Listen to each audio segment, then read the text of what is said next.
So are you get practice going on Friday? Yeah, it's an exciting time for our team and our players and coaches. It's worked hard this fall. We've accomplished some neat things, and now the real fun starts with games in front of us and heck of a challenge laid out in front of us as well. And got to stay healthy, got to get healthy in some spots, and got to get some guys out there on the mound to throw for the first time in a while. And there's a lot of things to get accomplished over the next several weeks and get it cranked up on Friday. What's the biggest challenge in year one? Is it just tendencies with guys, learning to when to bring in someone out of the pen, or what?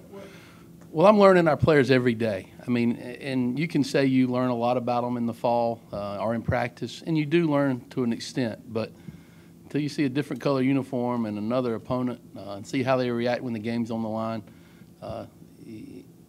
that's when I'll really know them. And so we're learning every day to see what roles we're going to put what kids in what roles and how we're going to set the bullpen up, who's going to start, that kind of thing. I got a pretty good idea who our opening day lineup's going to be for the most part, but how we use our bullpen right now is going to be determined a lot how these scrimmages go these next 3 weekends.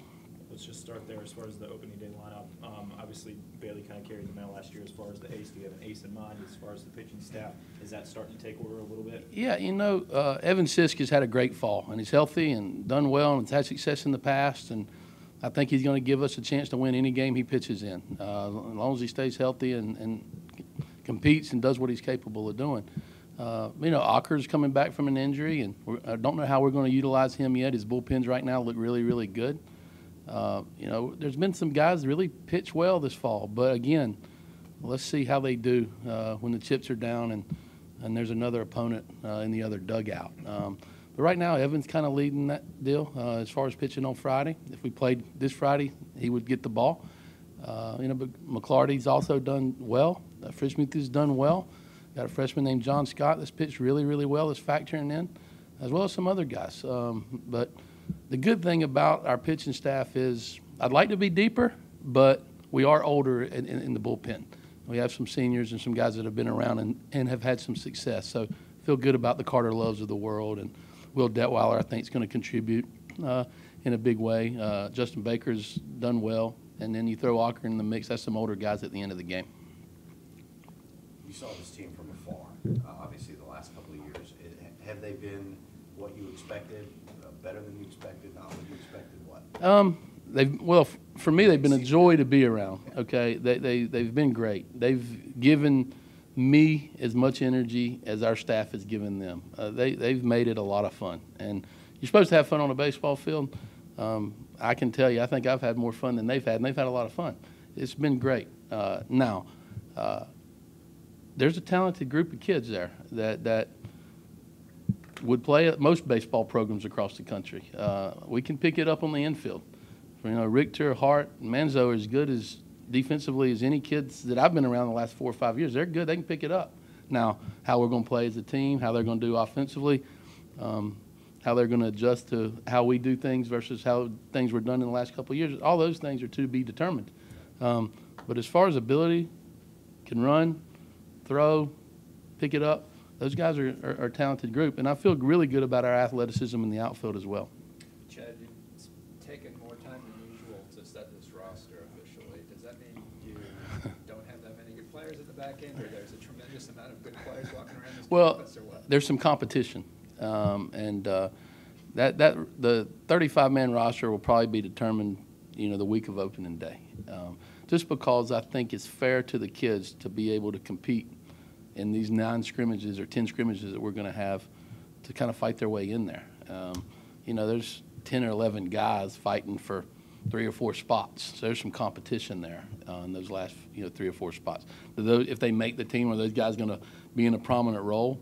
Maybe not, but it still means a lot to those kids to put that jersey on opening day. And I certainly think it's my responsibility to give them that opportunity to compete for it and win it and win that opportunity. And that's what these next few scrimmages are for. Was there anything that you had to say, I guess, in the fall or maybe even now, just as far as helping with the transition, trying to make things as smooth as possible, given what these guys have been through over the past 12 months? These kids just wanted to have fun playing ball. They wanted to be around each other. They wanted to I don't really know how to describe this other than they had a great deal of fun this fall. Our coaches had a great deal of fun being around them. They were receptive to what we taught them in our program and our philosophies and that sort of thing. They were seemingly open-minded, but they were also very intelligent from a baseball standpoint. I think the baseball staff prior to me taught them the game extremely well. It's an intelligent group. They have great instincts. They understand what a coach is trying to do by putting on a certain play, and that was refreshing to see. But they were also very willing to learn, and that was really cool for us, and I think in turn cool for them. You know, it was a different voice.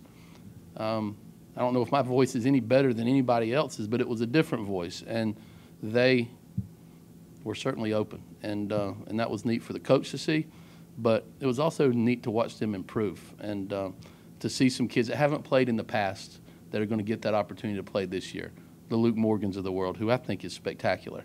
Now, I mean, he's a terrific player. KJ Bryant has joined us from Clemson, and I think he has the ability to make a big impact for our team this year. And those kids haven't played much in the past that they're, you know, in the college baseball seasons. They're going to get that opportunity to show what they can do this year. What does Ari bring to the table?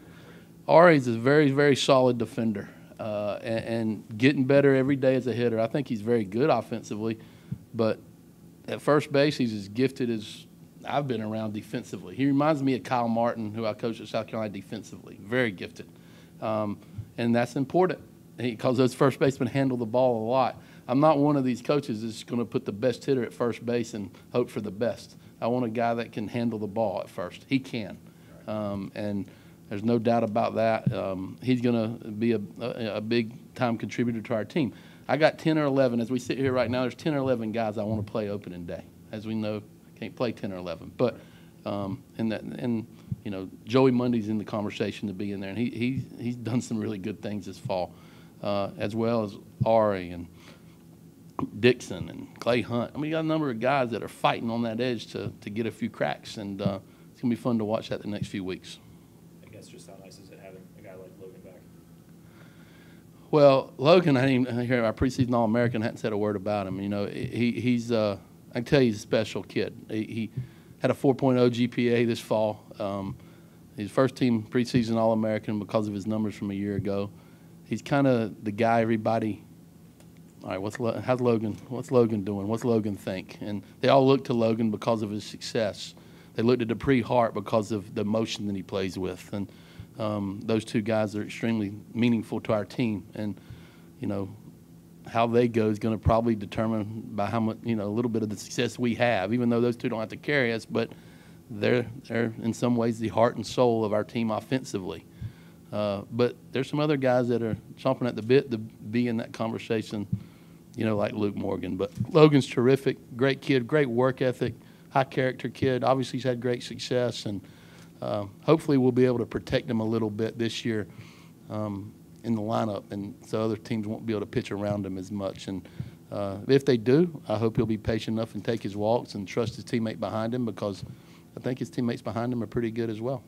Chad, I know you've been in some dugouts with some smart coaching staffs, but to have two head coaches like Kevin and Jim there, what's that like, and did you seek that kind of knowledge out? Well, extremely comforting to me, knowing that, I don't know if you add up all the years, it's around 33 years of head coaching experience between us all. And we obviously know each other well. We're comfortable around each other. We enjoy spending time together, whether it's in the office or at dinner or on the field.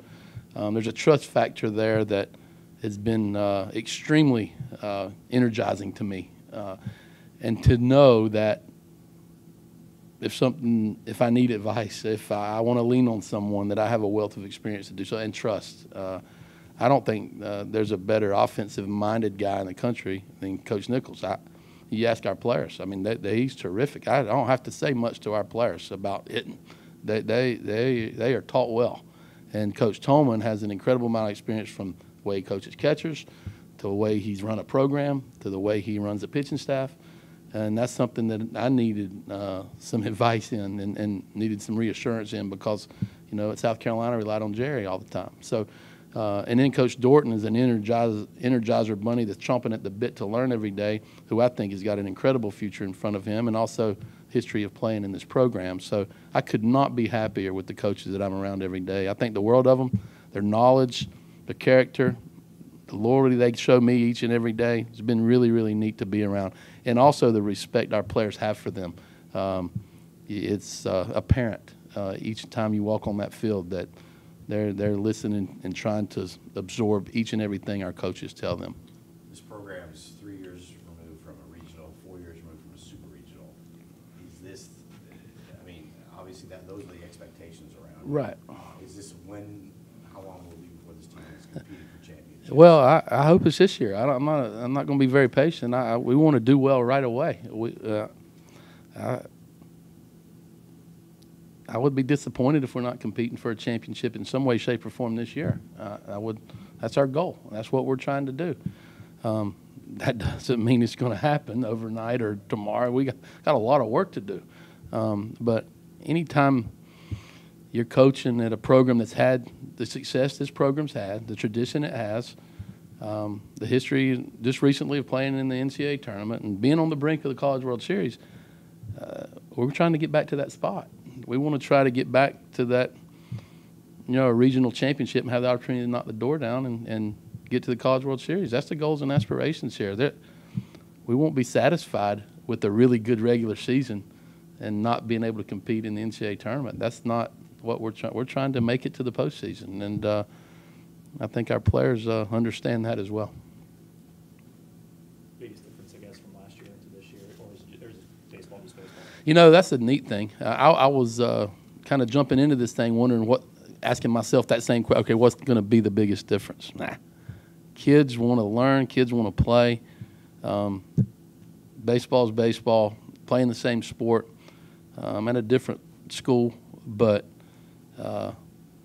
these kids are chomping and eager and energetic, and it's a fun group to be around, and we're coaching the same sport. So I'm just coaching some new kids, and I've enjoyed the opportunity to get to know these new kids because they're a special group in my mind. I would be very shocked if they don't play extremely well this year.